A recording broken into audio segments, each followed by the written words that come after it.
Hello friends, ఒక విషయం మీకు చెప్తాను.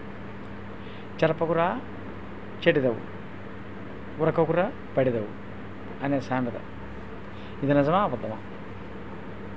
సామెతగా ఉండొచ్చు, కానీ ఇది నిజం, పచ్చి నిజం. చెరపకురా చెడిదవు అంటే ఎవరైనా సరే, ఏ మనిషి అయినా సరే, ఎటువంటి వ్యక్తి అయినా సరే, ఎదుటి వాళ్ళని హాని చేయాలని చూస్తే, చెడగొట్టాలని చూస్తే మనమే చెడిపోతాం. పైన భగవంతుడు అనేవాడు ఉన్నాడు, అందరికీ తెలుసు.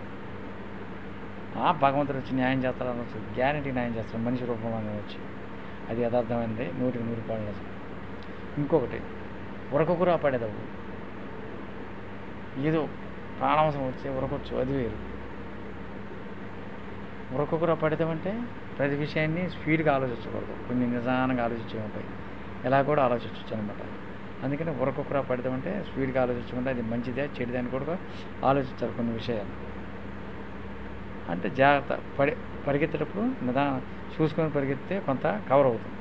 చూసుకొని పరిగెత్తే మూతిపూళ్ళు మొహం అంతా డొక్కుపోతుంది. మళ్ళీ కోలుకోవాలంటే చాలా కాలం పట్టిద్ది.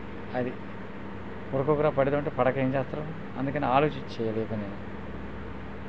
చాలా జాగ్రత్తగా మన జీవితంలో చాలా జాగ్రత్తగా మంచి ప్రయాణం చేయాలి. ఎన్నో ఒడిదుడుకులు ఉంటా ఉంటాయి ఒక మంచి పని చేయడానికి. అది వేరు.